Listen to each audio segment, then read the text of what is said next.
helping make your life easier. Moms Every Day.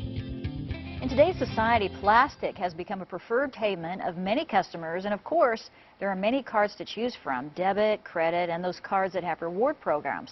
Well, Jennifer Davidson is here to help us sort it all out and see if we should even have a credit card. Nice to see you. Thank you. Thanks for having me. So, choosing a credit card wisely, where should we start? Well, you're right. They're a handy tool, but they can really get you in trouble. So the first thing to consider is how you're going to use this card and to really think through what you're planning on doing with it.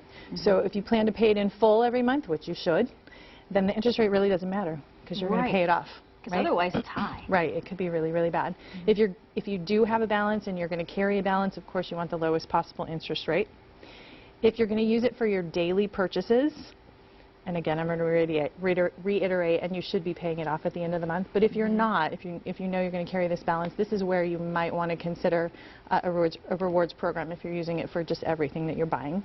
And finally, if it's for emergencies only, then you really no frills and you don't really care about the interest rate because you're probably, hopefully not going to use it. You're going to have an emergency fund and not go to the card, but just in case you have it. Let's say that you want to have at least one. Right. Because I've heard for building up credit, establishing credit, you should have at least one. That's exactly right. But which should you choose from? Because like Visa, MasterCard, there are some that are used worldwide. Sure, and those are probably the choices right there, those three.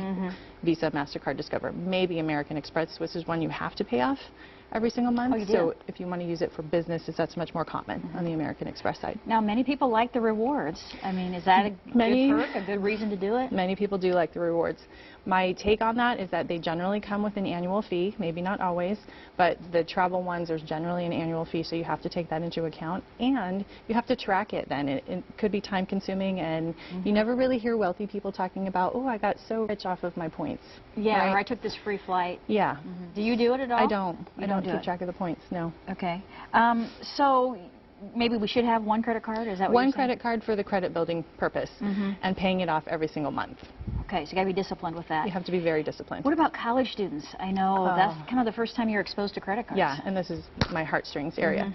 So in college, again, maybe you have one credit card, and maybe your parents have co-signed for you, but this is not something that you're actually using. So this is in a true emergency, not we don't have enough pizza for today. Right. Right. Or I want to take this spring break trip. Right. No. You cannot be using it for living expenses. Absolutely not. And then debit cards are fine because it's coming out of your bank account. Right. It's almost the same as cash. All right. Thank you so much, Jennifer. Yeah, and for more information on the Nebraska Council on Economic Education, visit momseveryday.com or download the Moms Everyday app. Visit Moms Every Day online or on the go through our Moms Every Day app. Download it today to find local solutions for you and your family.